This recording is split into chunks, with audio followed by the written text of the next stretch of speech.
Sveiki visi. Taigi labai sveikinu Jūs su šiandieną, paskutinė diena prieš šventinį periodą ir trumpai pristatysiu, kas šį vakarą vyks ir paskui perėsiu prie anglų kalbos, nes diskusija yra suplanuota anglų kalba. Tai mano vardas Laurynas, Žakevičius, esu iš Vilniaus miesto šokio teatro LOW AIR, šokėjas, choreografas, socialinis pedagogas ir šiandieną dalyvausime visi kartu su 3 kitais pašnekovais diskusijoje, kuri yra skirta panagrinėti, pasidalinti patirtimis apie tai, kaip mes kaip kūrėjai galime jungdami skirtingas rytis, skirtingas disciplinas, atrasti naujų galimybių savo veiklos sklaidai ir tęstinumui ir plėtrai. Taigi perinu prie anglų kalbos. So hello everyone, we're gonna have a discussion tonight in English. This is the first discussion and online discussion in a cycle of discussions which we're going to have in a while. So this is the first, and we're going to continue in 2021. And the series Opening Future is related, and the goal of it in general is to speak and to look for to speak about the artist, about the possibilities, about the disciplines, cross-disciplinary communication, collaboration, looking and searching for different sorts of new possibilities. And tonight we have 3 guests also, which I will introduce a bit later. And shortly I would love to introduce the major goal of our project, Opening Future, which is being organized by Vilnius City Dance Theatre and also Lithuanian Urban Dance Association. So the major goal of all activities, and this is only the first one, is to speak, to look into how can we strengthen artist entrepreneurship competencies by promoting different kind of local strategies which are being brought by sharing their international and global activities. What is global and how it can become local.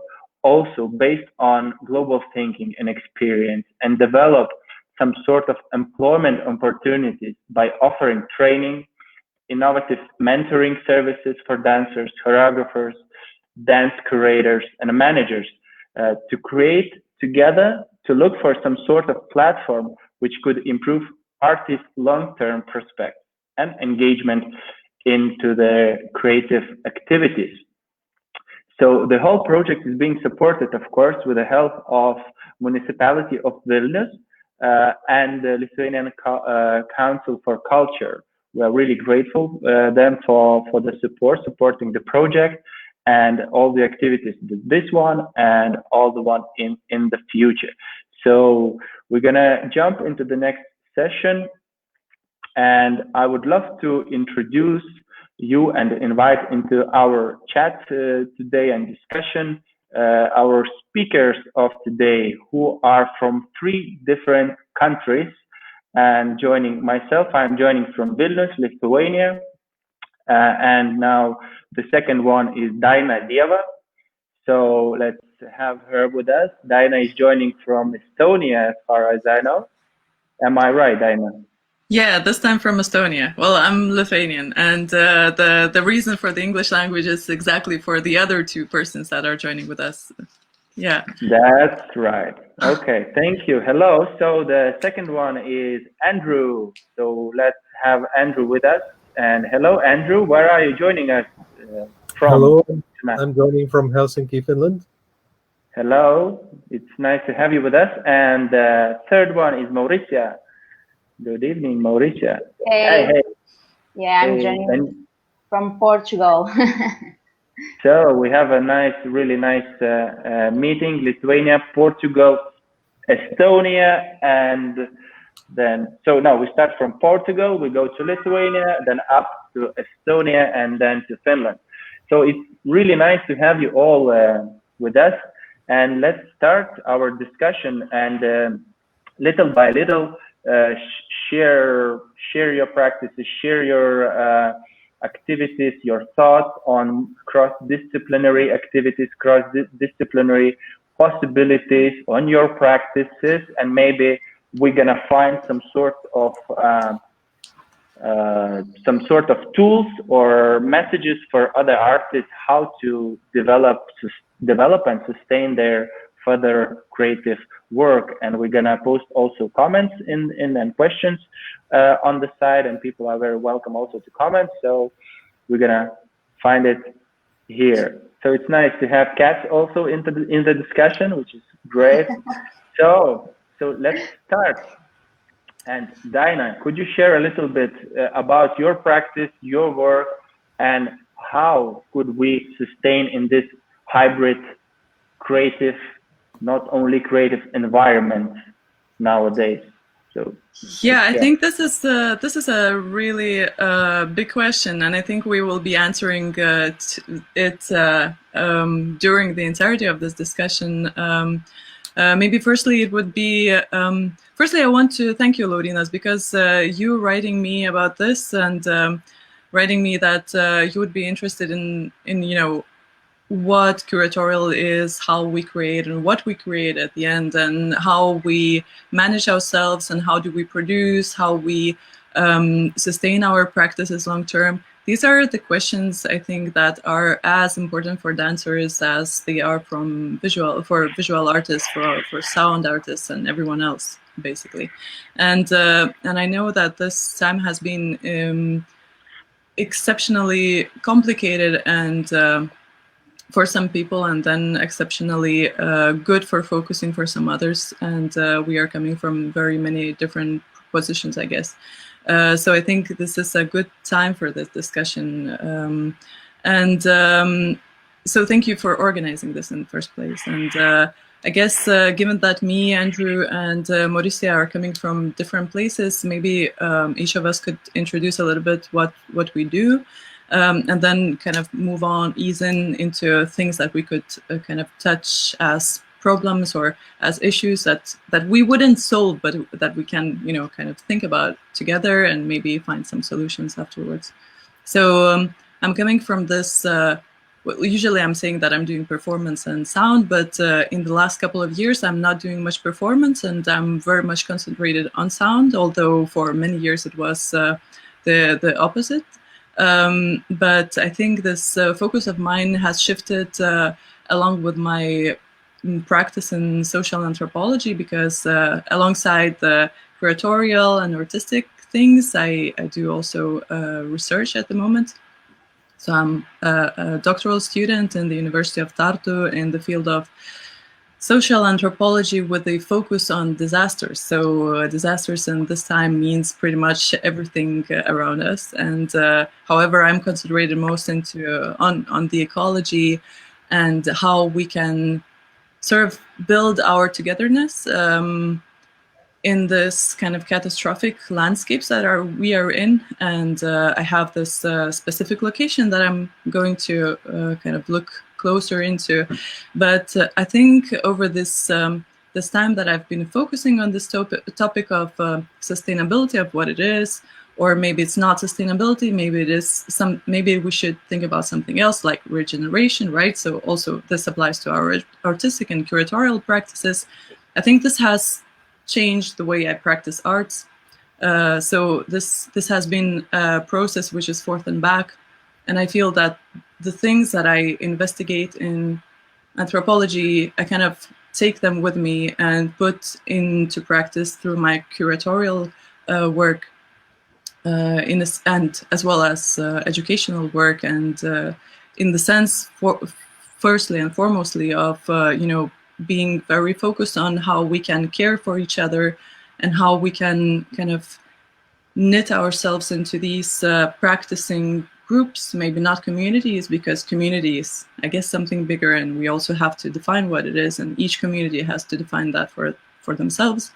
But my goal is to kind of share this interest in caring and in exchange and in creating these emotional, maybe humanscapes and landscapes, and find a point of togetherness in it. So my last works have been curating this platform for industrial culture, which is Matters, and it's part of Kaunas 2022 and part of Kaunas Artist House. And it's kind of this year's aims were to give opportunity to other artists in this particular scene to create their work and sort of find funds to help them practice. And my personal creative practice has been, like, the last thing I did was this sound exhibition in which I was kind of addressing the topic of anthropogenic noise and how it affects us, how it affects environments, etc. So it's very much about entanglements and how things relate between themselves and between other things. So from this side, I think, from this position, I think I also invited Andrew and Mauricia, because I think these two persons, they kind of work in a similar way, but also in a very different way, and also in very different fields. So I think it would be best if they would present themselves and their practices, because I think for me they're inspirational, and given that our fields are dialogical and our approaches are dialogical but different somehow, I think it would be nice that they would talk for themselves, and that could, later develop into a discussion. So I don't know whom of you would like to start. Thank you, Daina. Yes. Yeah, maybe I can start. Mauricia. Yeah, let's go. My first artistic school was a circus school called Chapitão in Lisbon. So I moved from Portimão, that is a city in the south of Portugal, to the capital of Portugal. So I moved to there to study in Chapitão in Lisbon. And I was in a theater school at the same time, so I was studying circus and theater, and then I decided to go to dance, to the dance field, and I did the university in Lisbon too, and I was studying 3 years there, and at the same time I was studying lyrical singing. So my process in studying arts was very confused. I was in different fields. So because of that, I think my work is quite hybrid. And yeah, and I started to my career very confused which field I'm in, so I was very in doubt what I'm doing. It's called dance or it's called theater, or what it is. So, and I finished my studies in 2014, so I'm professional not so long, but it's possible to be a professional arts a worker. It's not easy. It's you should be very methodic and to be very financial organized, but yeah, and I think it's about that maybe I can talk a little bit about my tools, my methods to be a professional in this field. Yeah, but I remember when I finished my studies, I had a very I have a plan. I have a very methodic way to survive, to be a worker, arts worker. When I finished, I was 7 months working just in restaurants, in shoppings, in very different fields, just to have some money saved.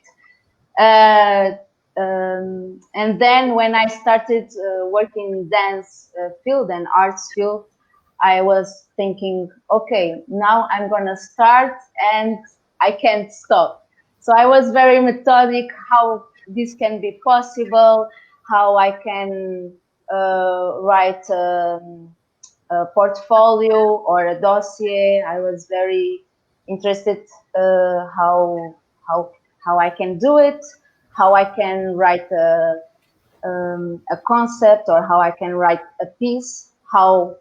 And in a dance field, this is a big thing because we work with the body. Sometimes we don't have this practice to write things. And to write about concept and context and blah, blah, blah. So, yeah, this is me, that I was thinking about a lot of this. And yeah, I would like to jump in and comment a few things you just mentioned, which are very interesting. So one of the, you have mentioned that sometimes earlier, maybe you got confused who you really are, which part of the art, which area of the art to represent, or what I am representing. Yeah, because I'm in the same sometimes field, whether I am a choreographer, whether I'm a dance teacher from educational part, or a dancer as a simple performer, or now more or less I'm becoming more of a management curatorial person with those skills. And I tend to understand that I think that understanding for especially for young artists would help to understand that it's everything in one package. We must nowadays in this hybrid life to have everything in one package, to know how to create the methodics, which you mentioned, the strategy, how to work, and those skills, those capacities are a must for today artists. And it's not only to go on the stage or to go outside and to perform. So there's a lot more to learn, a lot more to prepare and expand. And there are ways and there are tools, and there's a great like a field of learning, which is really nice. And thank you for raising it up. And yeah, it's nice. Thank you, Mauricia. Just to finish, I think we always are many things as in our personal life, you know, we always have many ways to be ourselves. We are not just one thing. Just to finish.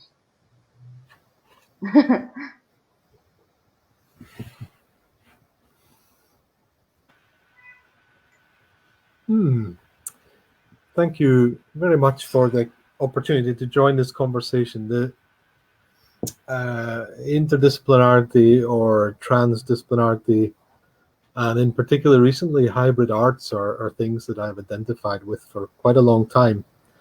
And now I've been using this idea of working as an artist for over 20 years. And over all of that time, it's changed a lot. And I certainly have not stayed in any particular medium or space or process. I worked mostly outside of visual art spaces, so I'm very, very rarely in a gallery context as an artist. So most of the work has been outside of this type of space, but very often in festival and events. So I can certainly relate to the context of performance art, but mostly through other ways of looking at things. So if I gave you a little biographical background, I studied fine arts in printmaking, so visual art education. I became interested after this in what was called in the UK, I come from Scotland originally, community arts, and then later identified with terms like social engaged arts or social practice. And almost now for 20 years, for sure, the majority of the things I'm doing as an artist has been collaborative. They've been done with other people and also people from different backgrounds. I often say that I'm an artist organizer because I find that organizing through cultural production, making events and activities, workshops, has been a very frequent part of my process, and maybe that's because it relates to the social participatory side of things, inviting other people to get involved in the things I do. And also for a good number of years I've identified as a researcher, reflecting upon the things I do and trying to write about them, and that I suppose is pretty much the only solo activity I do. Like researching, writing through doctoral studies has been like the only solo thing, right? And over the years I've thought about artistic activism or artivistic practices, and so how you might identify to other areas of concern that are nothing to do with the contemporary art world has been very much an interest over a long time, and that's included environmental subjects, social subjects, and I have also identified over the years in archival processes, like what do you do with the leftovers of your activity, and how do you share them or document them, and how you tell stories about them. So I have a range of labels that I might use myself, but certainly hybridity and change over the years has been important. For example, I've had a couple of years where I have done computer science with virtual environments or audio augmented environments. And so the technical sides or the media sides of making work has been an interest for me. And actually the research profile that I have has been in the context of media arts and design or network culture. So yeah, that's quite a mix. I could say also that in the last 5 years, I've done a lot of work which has involved food, and worked with food as a medium or as a context to explore materialities, and also the making of things and how actually the everyday life that you might have might blend in with arts practice. So actually a call here from within my studio, which also has a kitchen. It's also a living space, and I've explored in the last 5 years the idea of having a kitchen lab, more or less your own. And that brings the art practice to a very everyday life space. And this background has been quite often been the background for making a performance, which involves making food online and networks, as well as presenting research and trying to deliver academic papers. So this blurry space is something that I'm very much interested in and try to tell about. Yeah, I think that's enough for now. Thank you to hear. I will jump a little bit in. I mentioned already a few things about myself, but originally speaking also about what Mauricia mentioned, that she has her background in dancing. She got her background in dancing pretty late, no? And I don't have official education in dance at all. I've been dancing for 20 years as a b-boy, which is an underground thing. And now, little by little, in Lithuania, it becomes to be a part of formal education, and it's being brought to academies of art and being treated as a equal dance form or art form to be taught and to be delivered on the stage. So, but my background is like I'm a social educator. And I have a really great interest in combining or using urban styles, especially b-boying, as a tool to resocialize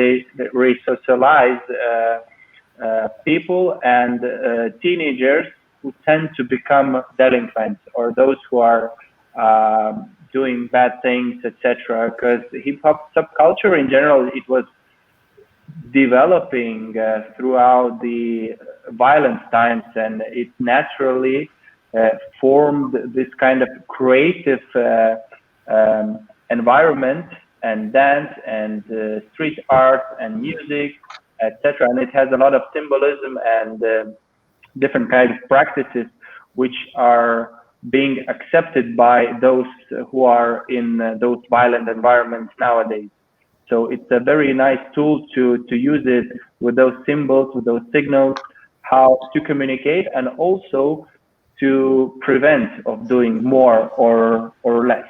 So this is the creation, in the creation, and also in the community work and in educational work, which is really interesting. And many of you, all of you actually mentioned those aspects of going into the community, how to communicate, the different approach, like for instance with food. Everyone has food or uses food in their living space.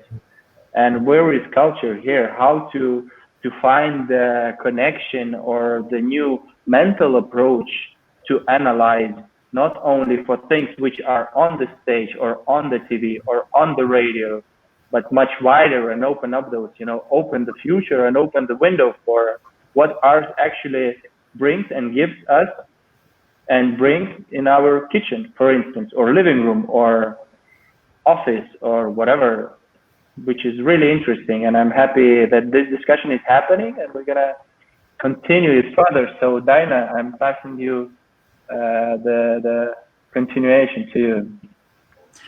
Laurynas, I'm really happy that you jumped in, because I was about to ask you about your background as social educator, because I remember you telling me that this is part of your practice, and it's, I think, very important for all four of us, this social and also political maybe context of the things that are around us. And I think this is one of the things which make, to me, art practice, like this huge field of possibilities. And also which kind of, I think, having in mind these social and political contexts is a good thing in the world that we live in at the moment, which is changing really rapidly. And when we think about the questions of inequalities and inequalities that are yet to happen along with the climate crisis, because this will result in some social disparities and growing social disparities. I think it's a very important role that the artist should be considering quite a lot. But I think kind of you had this cue on foods, and maybe this was a good way to start the discussion. How can kitchen become a place for culture? And well, it's also an anthropological question. It's really funny. A lot of anthropologists have done a lot of research around foods, because this is one of the main aspects of our survival, maybe firstly, but also kitchen and foods. These are also ways of being social, how we exchange foods, how we nurture and create these food worlds. This is something that is very interesting from many different points of view. And I think Andrew could come in and maybe talk more about how he maybe works with foods, because he just mentioned it, but I found a lot of your work in the kitchen, not necessarily in a physical kitchen that you are in at the moment, kitchen studio, but maybe you could elaborate a little bit more on that, and through that maybe you could kind of go into how you curate or how you think about adding these layers of quotidianity to the artistic practices, and what it means to you, or what it generates. Okay, that's a lot of things, but yes. Sorry. Let's start with the idea that anyway, whether you are thinking yourself in a situation where you have to make creative works, or and that you have to engage with cultural institutions or cultural spaces, and that you have access to them. So in that situation, you might feel like you have to make your work in those spaces, that you can only be creative if you are working in a dance studio, or you have a artist studio, or you have all the equipment that you need to make things. And you can only really be creative if you are presenting it in those particular cultural venues, such as a gallery or a Kunsthalle or something like this. Now, on an everyday life perspective, you could say that I can be creative every day with how I prepare the nourishment I need to live well, right? So making a meal as a classic cultural form, making a dish which has a heritage, has traditions, you might have learned it from someone else, you may have gained it from a book, an internet recipe, it may be something that you've just experimented with, that you've know about one thing and you put something else together with it, you made something new. You've made a local version of a dish with ingredients that come from where you are at the moment, but actually it came originally from another country like Portugal, right? But you're in Lithuania and this is what you've got. So the creative act can happen every day if you want on your own. And you can create a space where you share that with others. Or it can be just for you, right? And I think for me, when I started to explore the idea of a kitchen lab as a experimental space which works with organic materials, which has a function to eat, to nourish yourself. It can also be a space where you play. Playing with food is a sort of controversial subject, of course, in some cultures, but you can experiment for sure. You can try to combine different things than you normally do. It may be also that you consider the matter, the materials of food as the starting point for something else. It could be the starting point for creative writing. It could be the starting point for making a performance online. The history of artists, especially in the avant-garde practices of using food in the ways that you're meant to or not meant to use, has a long history. Artists have been inspired by food culture for hundreds of years, if not thousands. And that's because it's been a subject. It's been represented in art forms. The social gathering space of the table and the event of eating together has, of course, been not just a subject, but a situation for performance. And these things have been represented in theatre, they have been the source of radio, they are performative acts in themselves. Now, in all the time that I have explored this idea, I've been mostly on my own, and I have been in some situations in a rural location. I've been sometimes in an urban location. I've sometimes been in a borrowed space, and sometimes in a space which I might include as my own. But the everyday habit of having those set of equipments can connect together with the do-it-yourself movement. It can connect together with the do-it-with-others movement, and the sharing of what you make has, of course, been popularized with social media. And there's nothing it's especially mundane to take photographs of your food and share them with others, right? So this is a context which you can actually use in a creative way. And when I have been on my own, it's been a way to create a social space with others around everyday actions.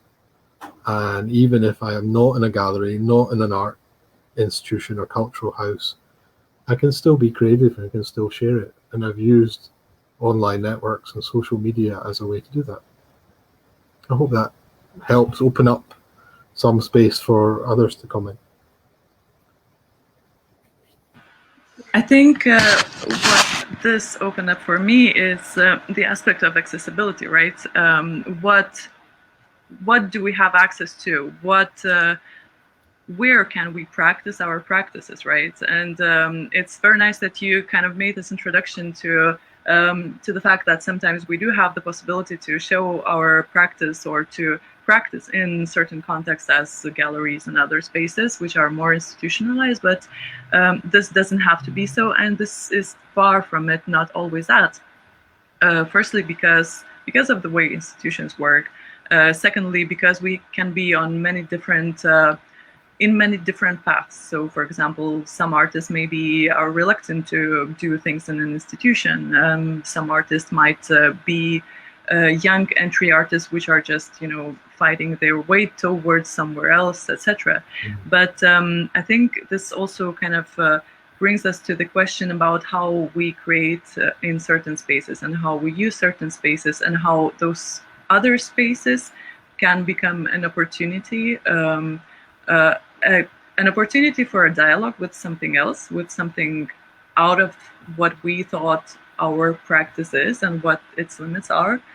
And maybe also as a way of opening towards others. So creating access, like not taking only the access for ourselves when we don't have a choice, but also creating an access for someone else who would never see you performing in a gallery or other space. And here I remember how Mauricia has done quite a lot of work in public spaces, and I remember how you did chaos in one space in Portugal. I'm not sure if it was Lisbon or somewhere else. And I also remember, yeah, it was in Lisbon. And I remember Laurynas that you did one. Well, I'm sure you did more pieces, but I remember this one piece that kind of had this particular impact on me, where you and Daina made this work in a public space in Utana, I think, and it was a performance during a residency of questioning arts where you did this thing with meat. So maybe if each of you could kind of chip in with these different spaces and working in spaces and creating possibilities, new possibilities for yourself and also for the space. So creating these heterotopias maybe, or how we could think about those spaces. And from there on, we will kind of roll this discussion towards other things. Yeah. So, Mauricia, yeah. Okay, yeah. So the first thing that I was thinking when you were talking about this is many artists are connected to some institutions because of financial sustainability. Because many times when you do some performing pieces in the street, maybe just for your own or don't have financial support, like street dance in Portugal, usually they don't have so much support because it's a work that you do in the street, you know. You have this paradox. If you are in the stage, you have some financial support, or if you are in the street, looks that you don't have. It's not so important, but it is, because in the street everybody can see it. Usually you don't have a ticket to go to the street and see a performing arts show. So actually I'm talking about more questions because it's a thing that I think a lot about this, and when you were talking about this thing about to show performing arts in the street, and performing arts in the street don't have so much support from the government, I think about performing arts workers that are workers. We are not just people that are doing things. We are workers. I think that's the very important thing that you are just mentioned, speaking about workers, and especially in this situation, in pandemic, and all the artists or activities were allowed outside but not inside. So it right away flips around that you have to go outside, and then you start to be treated more or less as accepted and more valuable maybe, etc. And yeah, that's a nice idea. What you just raised is about we are workers, and that we have to acknowledge, like artists, and communicate what we are trying. And the politicians or policymakers, they also that we're not kind of artists or cultural sector, like people who work. That's the major thing, and that's the major thing to hold on and continue. Sorry to interrupt you. So I just no, to... and yeah. No, thank you for that information. Yes, it's very important because I was thinking too that these pieces that I showed in the street had a little budget comparing to the pieces that I showed in a stage. So so we have here a big paradox. It's super important performing arts in the streets, like because it's super accessible. Everybody can see it. Everybody can have access to this concept or to this way to see something. Here in Portugal, actually, we have a really good weather to show more things in the street, and actually, it's not happening so much. And I just realized that right now. So yeah, because I think artists don't have so much support to do things in that way. And I think I think here first it's kind of maybe support the sex, but also as equal, I would say the courage and like the possible courage to go outside. For instance, I tend to perform maybe on the stage, and how the hell I could go out, and where are the lights, where are the stage, how do you interact with the audience? Because being on the audience is completely different than being outside. So there's also there's a need to encourage and maybe to educate young artists with examples, of course, with new circus forms, which are a lot to be presented on the street. So to show the ways to get rid of the curtains, the stage, the lighting, and find new ways, new normal, new communication ways. Because also, as you mentioned, that the accessibility and the audience development is huge. You can develop the audience. You can go to the audience, not to invite the audience, which is really important. And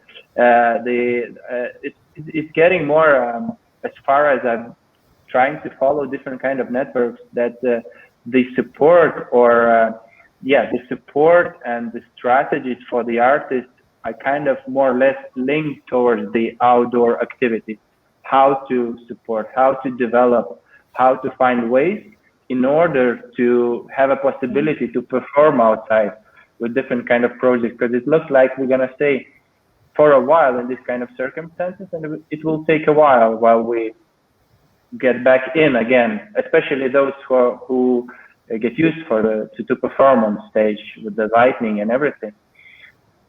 Yeah, here. And if I may just mention about the performance, which we used the food. Me and Daina, we had one performance using meat, and the context of it, we were trying to jump in and to look into the cultural and historical narrative of a certain place in this project. And with the art, we were trying to raise questions for ourselves and also for the community of Utena town. And there was a particular space, particular square, which formerly used to be a graveyard. And now there is a monument, very nice monument, which is being called the Rainbow, but locals call it not a rainbow, but shashlik, which is a dish. It's meat chunks on this kind of like kebab. Everyone knows kebab. So we have a shashlik. So some sort of this kind of. So the artist presented rainbow, locals call it kebab, and it's a former graveyard. And behind that monument, there is a college for business college. And in this particular town, business doing graveyards or that cemetery business is the big thing. It's one of the most developed. So there are many links in this way, and we use that meat. We use that meat in sort of like a quotation into that monument, using meat as a dead body maybe. In the choreography, there was some sorts of also, like we were trying to open up that maybe the path to open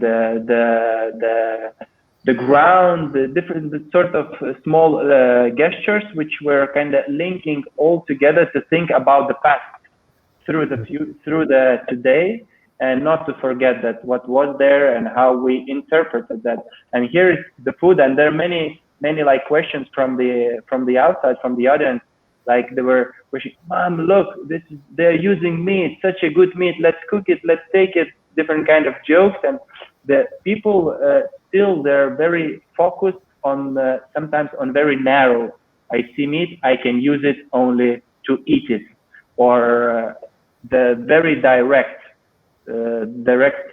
way of using it, or like not expanding. But in a while, people start to question, to raise those questions: why, how, where this meat is coming from, who am I, what kind of like different kind of traditions are hidden behind those walls or behind those pathways, etc. That was our approach for this project, and was an interesting presentation in Ukraine. We went with it to Mariupol, one city which is on the front line, where is the war zone now in Ukraine. We were performing there on the major street, and as far as we know, it has a similar historical background. It's a formal graveyard, and in this kind of circumstances, it's even greater.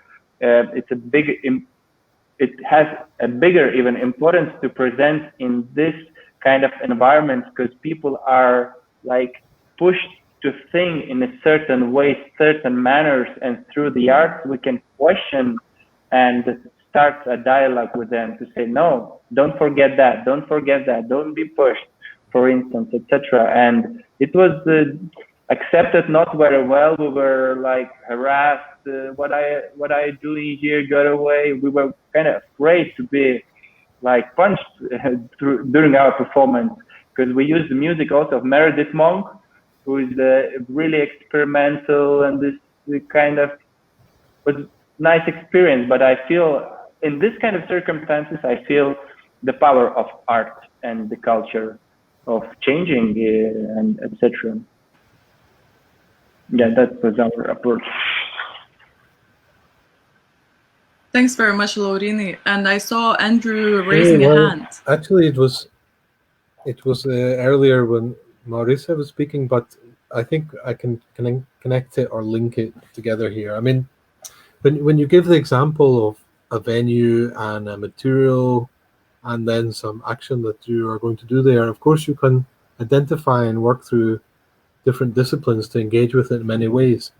But actually, what I wanted to make comment of was more on the sort of let's say the entrepreneurship to make platforms for the mediums or the practices that you have, and especially if they're emerging. And street arts, for me, you may argue, has been a subculture for a long time, which is now given a credibility to be presented on other stages, other platforms.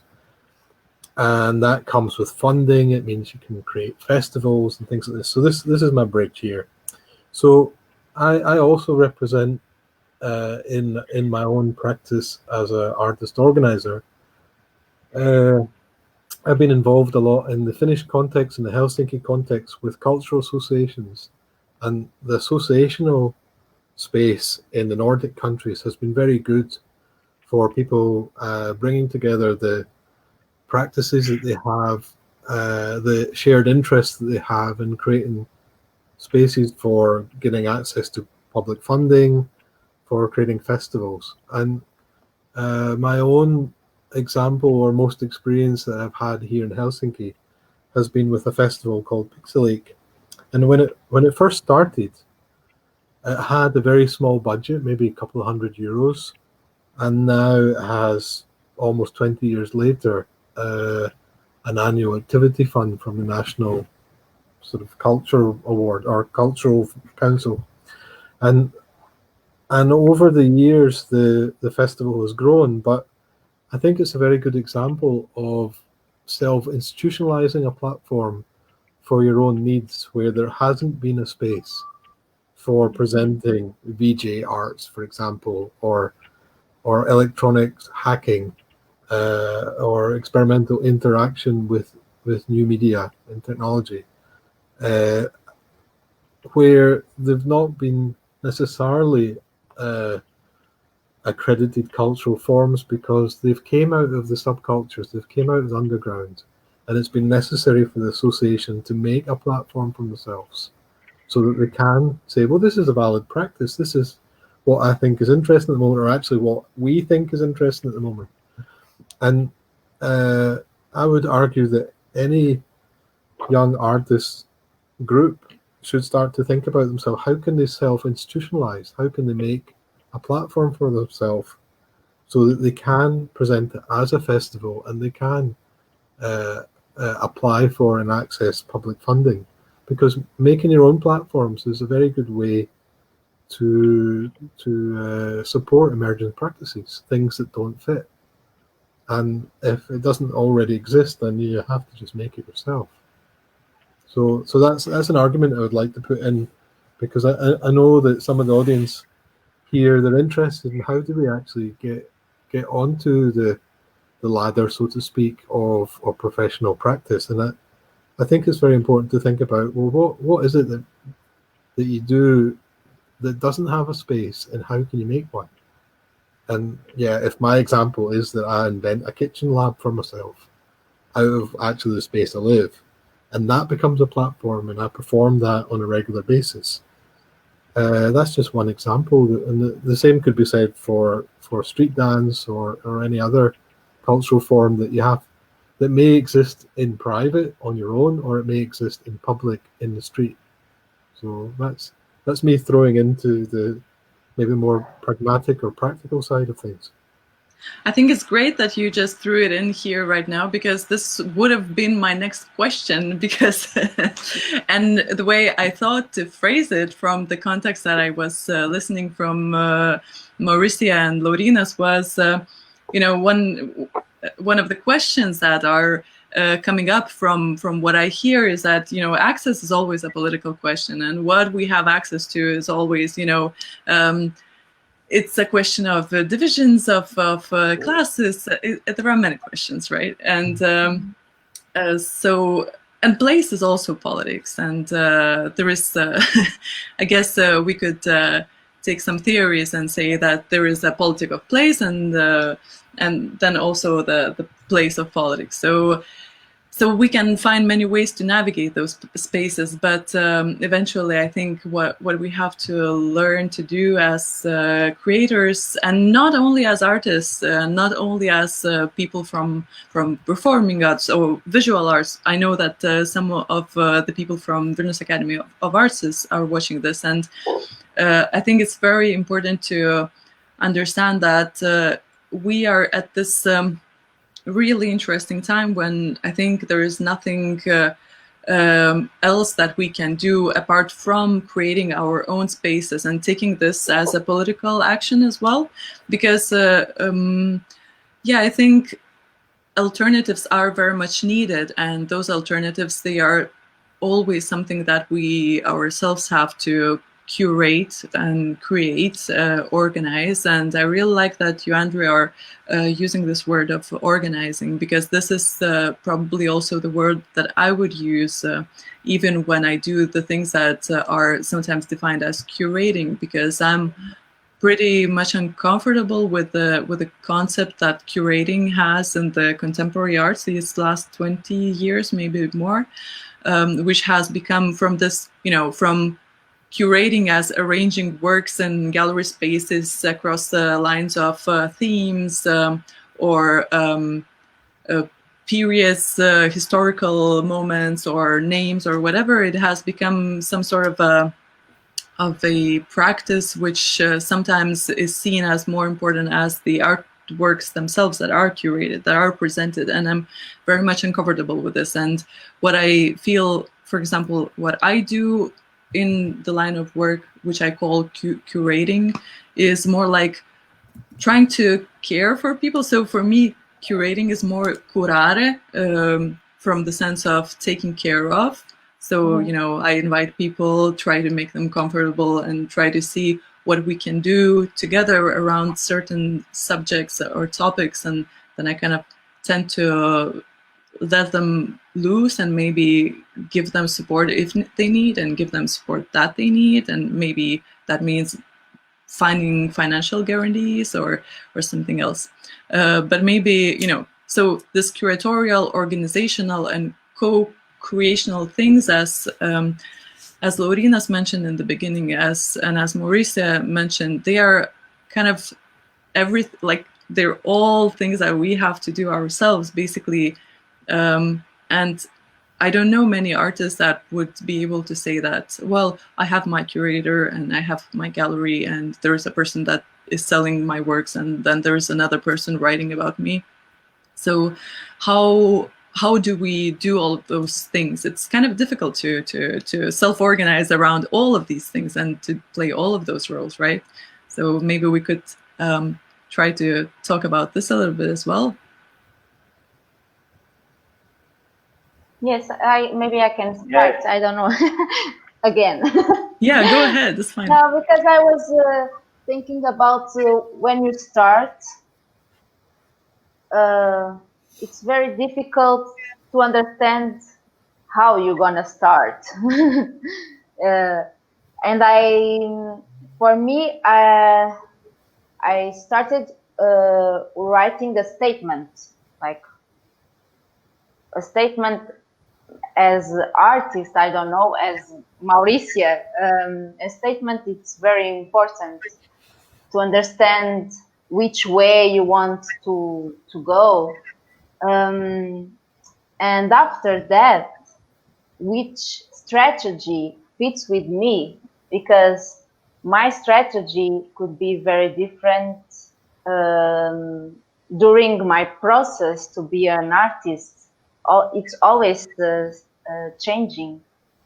So I think it's very important when you are starting, you just need to stop and think which strategy, which tool, which method fits with you. Because this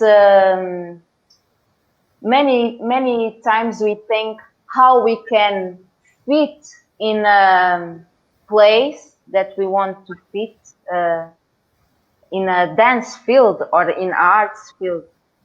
We think in boxes, I think, and oh, which one I can fit?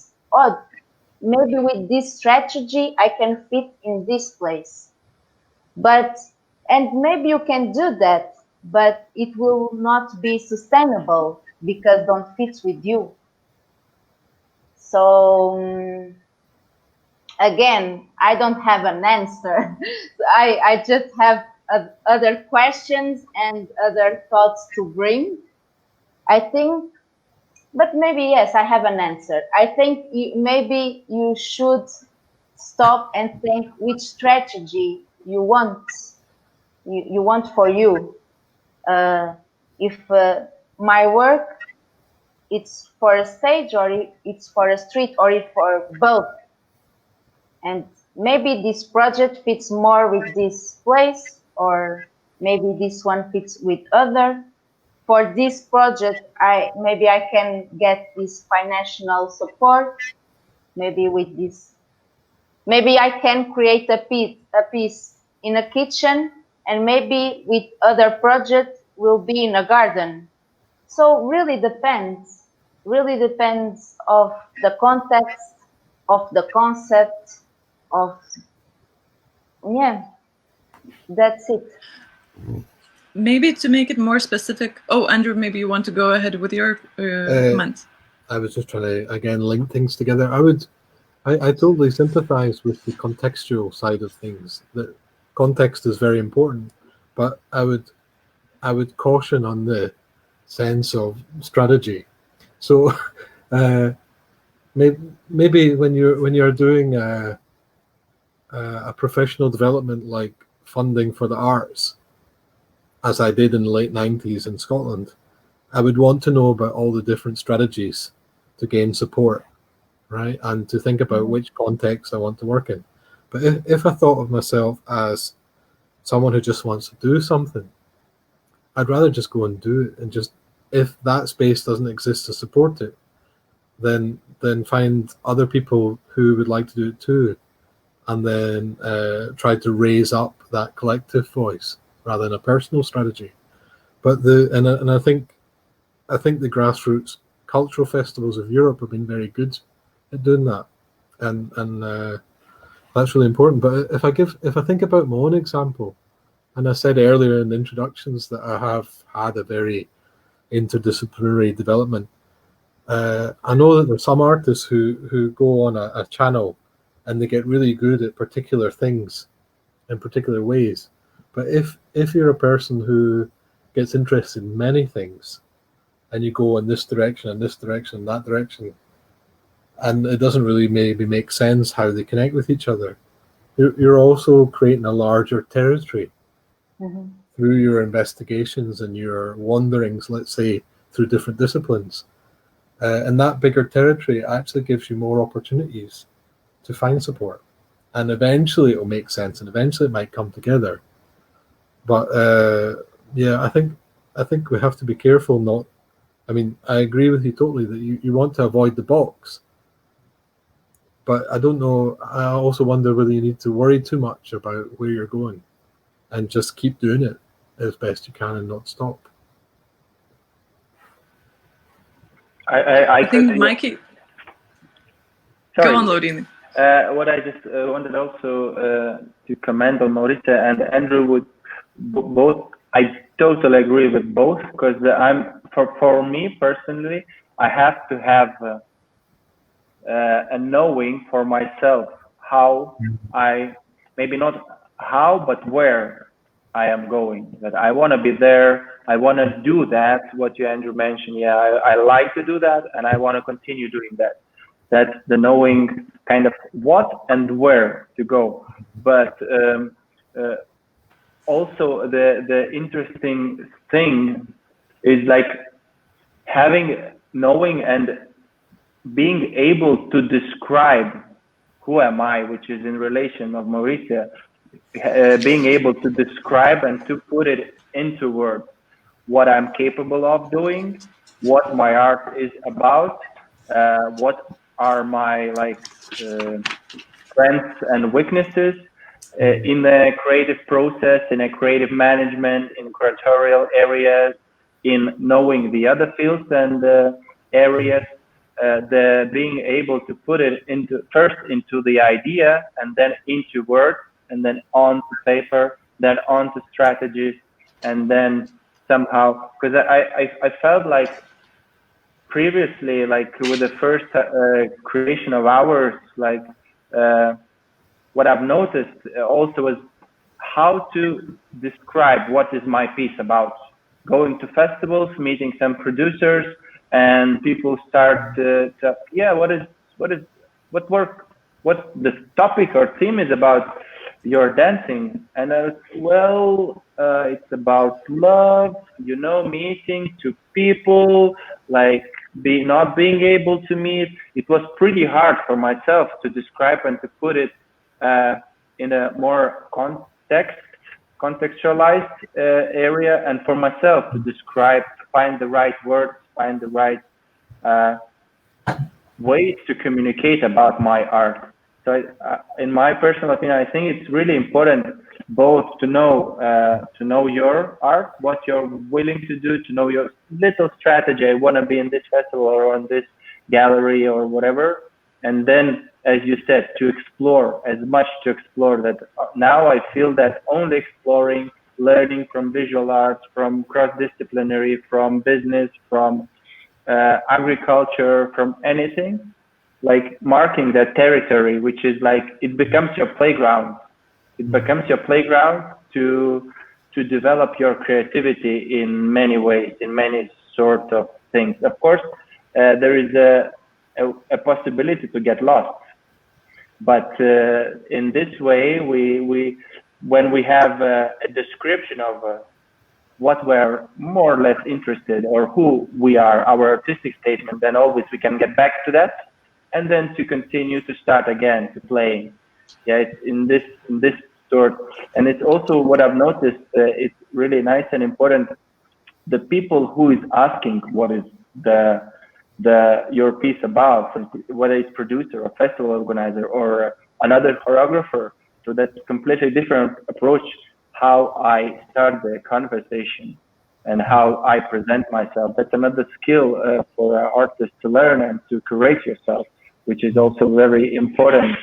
And that also links to how I am able to describe myself and put into context and words and this manner.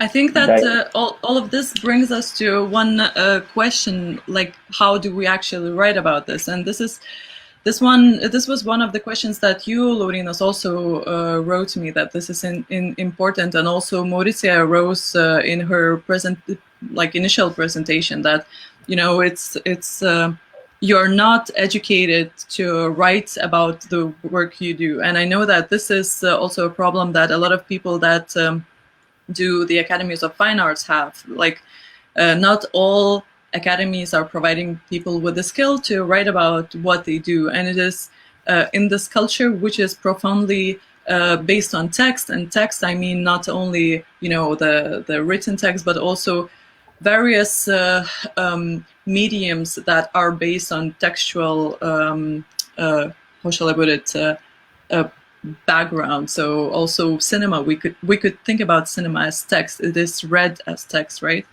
In this culture, this is a skill that we should all somehow gain, because you know, even when we talk about creating associations, creating opportunities for ourselves, creating and curating different contexts, organizing and finding funding, this is a skill that we really need. And like, we don't have the time, nor I guess the skill maybe at this point to share how writing should be done. But I kind of went online before this discussion and was looking into what are the resources for writing, what are the possibilities, what are the suggestions, and I just found like, I selected 4 of the more useful kind of I don't know, recipes for writing, for how we could write an artistic proposal. Where does it start? Where should we start? What should we start thinking from? And maybe Laurynas could share it under the discussion in the Facebook. But I feel that this is also bringing us to other questions, like, so, you know, we can write a proposal, but we also have at the same time to produce and to do other things. And I think Andrew has been touching upon a very important thing, which is, you know, collaboration. So how do we collaborate? How do we find our collaborants in these spaces, right? Probably in the space of dance, it is more habitual to have a person that does your lights, to have a person that does a costume, etc. But I also know, Mauricia, that for example, you are doing a lot of these things yourself. So maybe you could talk a little bit more. You were also mentioning that you have some tools that you could share, maybe about how you come down to these very methodological kind of workings. How do you find strategies to manage to organize? So maybe you could also talk about this. Okay. Sorry, because the weather is changing. Now I'm completely I'm like sun is attacking me. But I think it looks you can visual. Yeah. Okay. Very nice. So, yeah, how to start? Yeah. So about writing, in a dance school, when I was studying in the dance school, I was very lost how to start to write, because they didn't, the teachers, they didn't give to me the tools. Like, I was very lost how I can start writing a portfolio or a dossier. So I think maybe the best way to start to write, maybe I can ask myself some questions, like why I'm doing this, or why I'm working about this, why this is important for me. So I'm starting doing these questions for myself. And then I starting to have this practice to ask myself these questions, and at the same time doing the thing that I called automatic writing, just writing, to have this practice to write. Because as Laurynas said, it's very difficult sometimes to put in the paper or just to communicate with other about your ideas, because looks that ideas stays in a cloud that it's very different to the cloud of writing something. So I started with this method to write many questions about what interests me, and the other questions, and I start to have this practice to write about my work. And I do this after the rehearsals. So I try improvisation, or with other dancers, or with myself. I record it, and then I write about it, just as a practice. About to start to doing other things, as the costumes and sometimes the sound edition. It was because really interested me. So I was doing because interests me, but of course I don't have in the beginning the support to call someone to collaborate with me. But in the other hand, it really interests me these fields too. But for someone that just wants to be a choreographer, I think a good way to start is to talk with other students. Imagine, I have many colleagues that they do that. Like, I don't want to do a costumes. I'm a young choreographer, so I'm gonna talk with a young costume designer. So this is a strategy to start to try things without so many support. And the most difficult thing, the most difficult thing for me is to produce myself, because it's very sometimes hard. You are promoting yourself, asking money to have conditions to develop your work. Sometimes it's very difficult to do this work. It's always easier when you have other person that represents you and talk about your work, and yeah.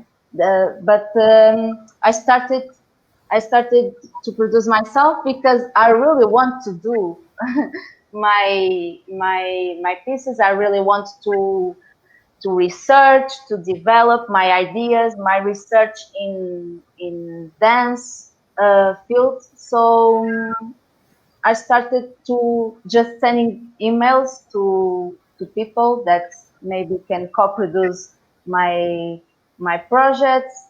I just present myself in a very simple way, like I'm Mauricia, I'm a choreographer, I have this idea, I need some support to start this. I'm trying to have a residency there and there and there. Yeah, and it was like this. I like it that you are sort of going towards really simple approaches. You know, you need something, so you just write about that, right? You need something, so you just go and ask. And I think this is very much like I have been handling my stuff. And by the way, I don't have any artistic education background either, so just like Laurynas. So maybe that will make you more at ease. I graduated from other things completely and had only vocational studies in audiovisuals. But I remember that, you know, when I came back to Lithuania after some time of living elsewhere, me and my colleague Vaida Tomaševičiūtė, we kind of saw that there is this niche, or the lack, how we called it, in performance art in Lithuania, and we were like, oh, we should curate a festival here. And we actually didn't use the word curated. We were like, we should organize a thing here. So everything started from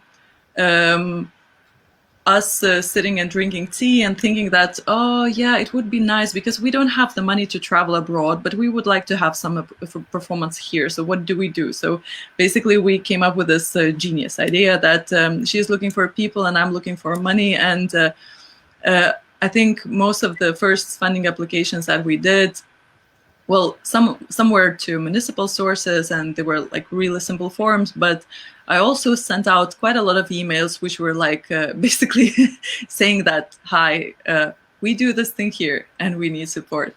And, you know, sometimes it even works. And I mean, no strategy, there is no bad strategy. I think a lot of different things can work, and it's nice to experiment with different instruments in how we look for funding, in how we try to write about ourselves, how we represent ourselves, because this can be, we can also take a manual for it, but we can also create a path for ourselves, which might be longer, but it might be more like us, right? Like it might be different. So I see Laurynas is indicating to this discussion turning towards the second part and towards the end, and we have sort of. I was trying to guide us towards some of the questions that I saw indicated in the registration forms, and we talked a little bit, kind of touched lightly upon writing project applications or proposals and production, self-production, a little bit working around different disciplines, right? And what creative entrepreneurship is. Although I would say that I'm not sure that I know what a creative entrepreneurship is really. And there is always this question how to monetize on our creative ideas. And I think this is also a question that I am somewhere in parallel to it, because I think I have never found that out. But I think if any of you would have a suggestion for that, this would be really nice. But one of the things that I also wanted to kind of come back briefly to was this question of curating and self-curating. And this kind of ties into Mauricia's talking about writing about herself and writing about her practice. And I remember that we had this initial discussion with Andrew and Mauricia maybe a week or maybe less before this. And Andrew had this very nice way of talking about, or maybe questioning, what is self-curating, because this is, I was saying, oh, this is what we do. And Andrew, you were talking about your digital practices. And I thought that maybe we could somehow touch upon this as well. Well, certainly the self-curating thing I'd like to talk about, but before we go too far away from the writing about your practice or even project proposals, I want to add a few comments from my different disciplinary perspectives. Please do. So like my experience of doing a fine art degree, talking about your work was, and I when I say talking now, we can just imagine that it's also writing, okay? That there was an encouragement to try to explain why, right? I did this, why did I do this? And then later when I did a Master of Science in Computing, it was more technical, of course. It was about, this is how it works. This is what it's made of, right? These are the components of it, and it details those. And later when I went into a doctoral context, which was in sort of media design arena,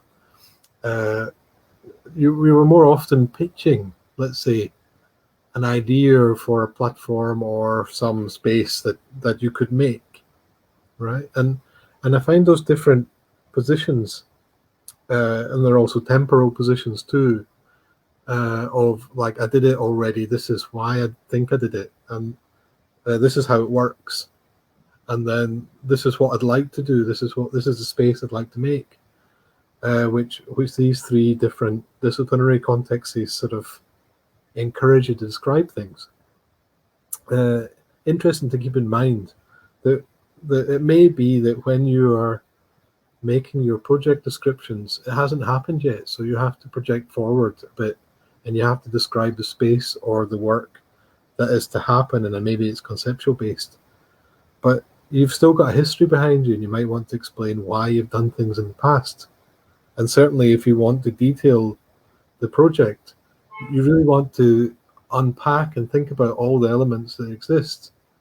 It could be for the reasons, of course, of finding funding for certain parts of it, but it could also to be to identify what equipment do you need, who do you want to invite in to be a collaborator, what support do you need, and the more that you think about your project in these temporal positions, and also in the elements that make it happen, whether it be people or stuff, would be very useful, right? And so that's my comment on this project description thing. But when it comes to self-curating, and I tried to think about that conversation we had, there's also something about, like, if curating is about caring and thinking about how you might communicate a work, but it also might be your interactions with an institution, with a group of people, with another.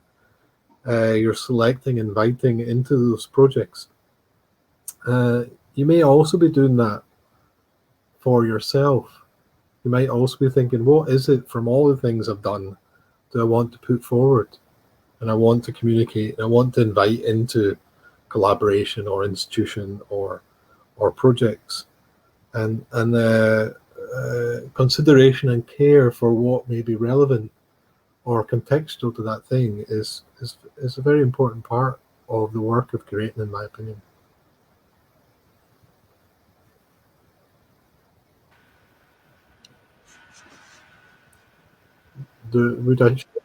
That was a brief and very to the point.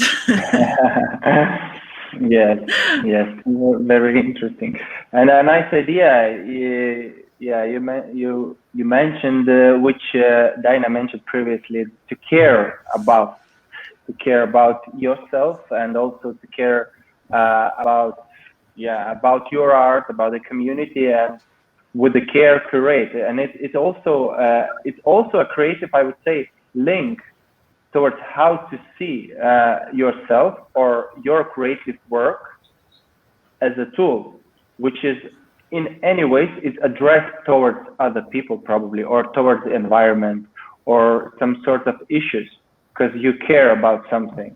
And the idea you just mentioned, and Daina mentioned before, yeah, which is really amazing. If you care, you start to look for different sort of creative outcomes of it, and which in Lithuania especially now, like, creative sector is what they are trying to do. They are trying to use a little bit of a lobbying strategy to prove the artistic or the power of culture, the need of culture in a social sector and in social and like what kind of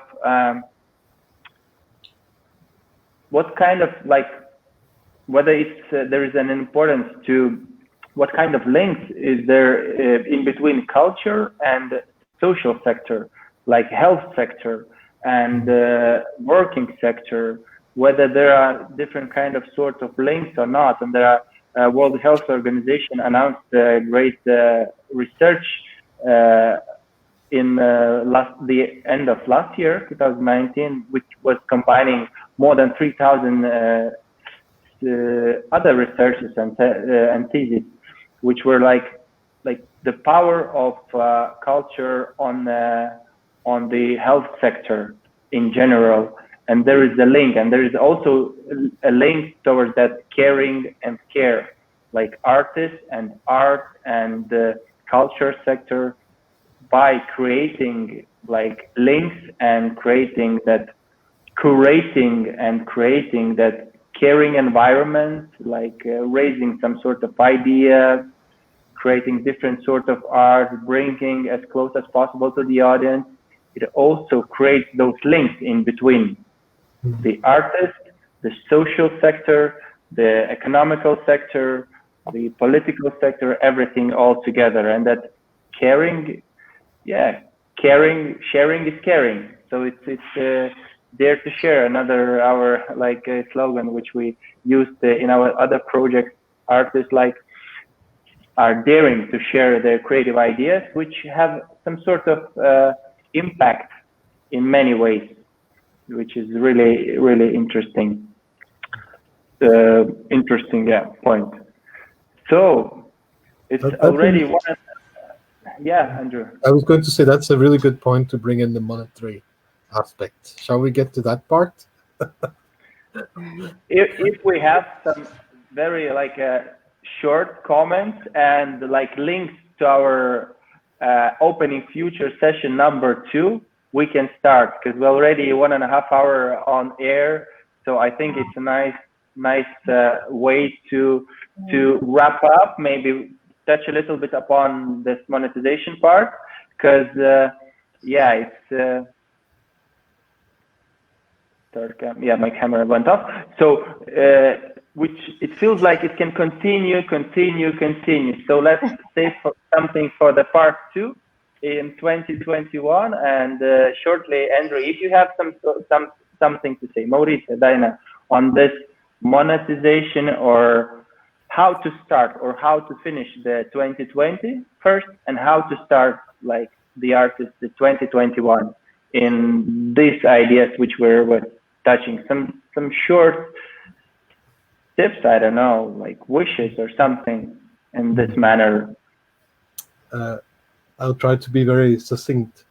I think all in our Nordic Baltic context, at least, we benefit a lot from public funding of culture and the support for experimental practices.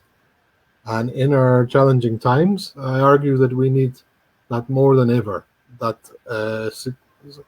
some sort of security to be supported to continue the experiments.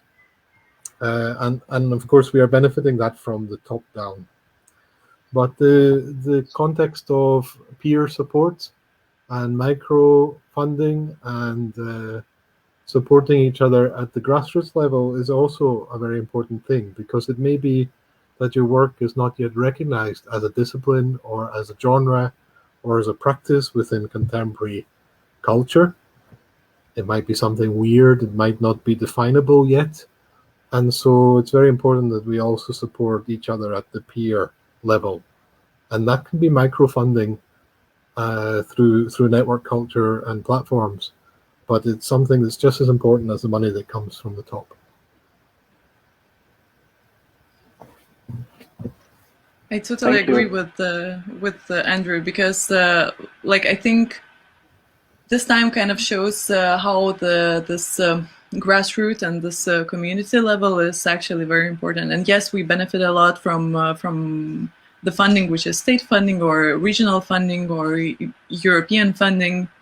And I think we really have to acknowledge that European artists are still in a very good position what regards the funding question. And however, I think it's very important, at least to me, it is very important to be able to share. And to be able to share, that means also collaborating with people.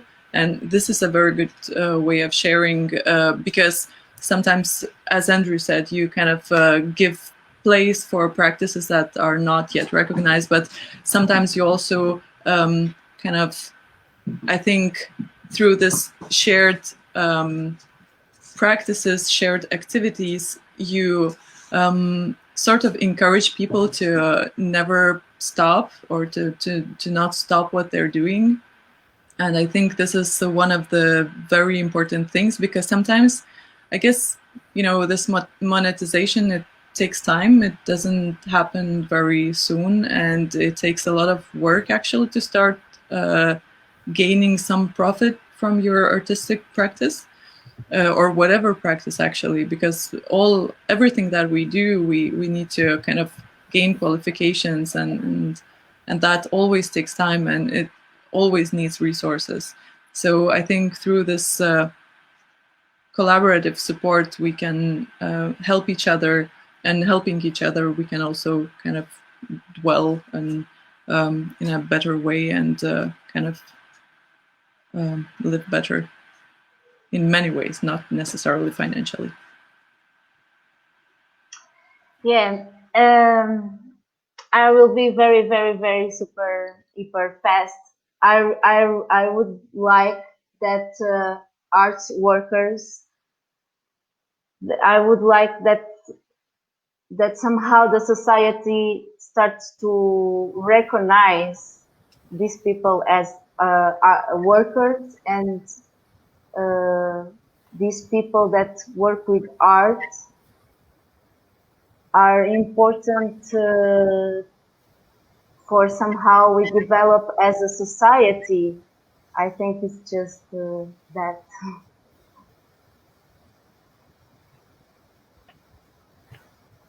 Nice, very nice.